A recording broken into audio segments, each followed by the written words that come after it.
কংগ্ৰেছ এতিয়া এটা বিধ্বস্ত ঘৰলৈ পৰিণত হৈছে আৰু ৰকিবুল হুছেইন ডাঙৰীয়াৰ ওপৰত দলীয় কৰ্মীৰ একেবাৰে বিশ্বাস আৰু আস্থা নাই কাৰণ তেওঁ মন্ত্ৰী থাকোঁতে কাকো কোনো ধৰণৰ মৰম কৰা নাই, খা খবৰ লোৱা নাই।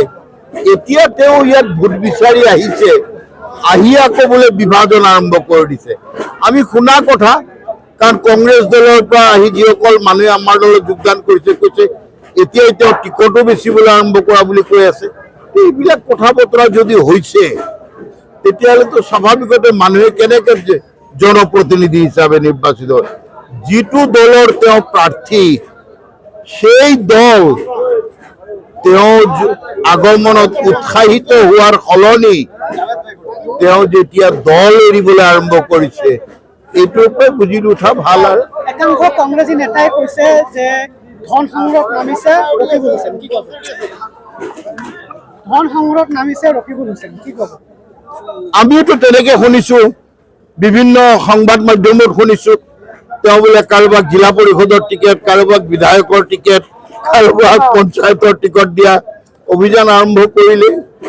এতিয়া আৰু তাৰপিছত যদি আৰু কংগ্ৰেছী ৰাইজ সেই আশাত ৰৈ থাকে তেতিয়াহ'লে মানে শিয়ালে বগলীক মাতি মাংস খাবলৈ থালত দিয়াৰ দৰেই হ'ব, আৰু তাৰ বাহিৰে কি হ'ব? আৰু ঐক্য মঞ্চৰ ধুবুৰীত দেখা গৈছে যে কংগ্ৰেছৰ প্ৰতিটো নিৰ্বাচনী সভাত ঐক্য মঞ্চৰ কোনো এটা দলেও তেওঁৰ লগত অংশগ্ৰহণ কৰে।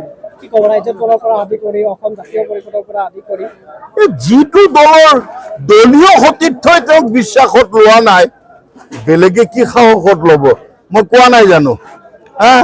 শিয়ালক আলহী খাবলৈ মাতিলে বগলীয়ে, মাতি পেলাই যদি কলহত মাঙ ভৰাই দিয়ে শিয়ালৰ অৱস্থাটো কি হ'ব বুজি পাইছেই নহয়। আৰু সঘনাই দাবী কৰে যে বৰ্তমানে বিজেপিয়ে যিবোৰ আঁচনি ৰূপায়ণ কৰিছে তেওঁৰ চৰকাৰৰ দিনত তেখেতে ৰূপায়ণ কৰা বুলি প্ৰচাৰ কৰিছে। তেওঁ যদি বিজেপি নাজানো আৰু, কাৰণ 10 বছৰ ধৰি অসমত দিল্লীত বিজেপিৰ চৰকাৰ চলিছে, তেওঁ কংগ্ৰেছী নে বিজেপি সেইটো আগতে ঠিক কৰক।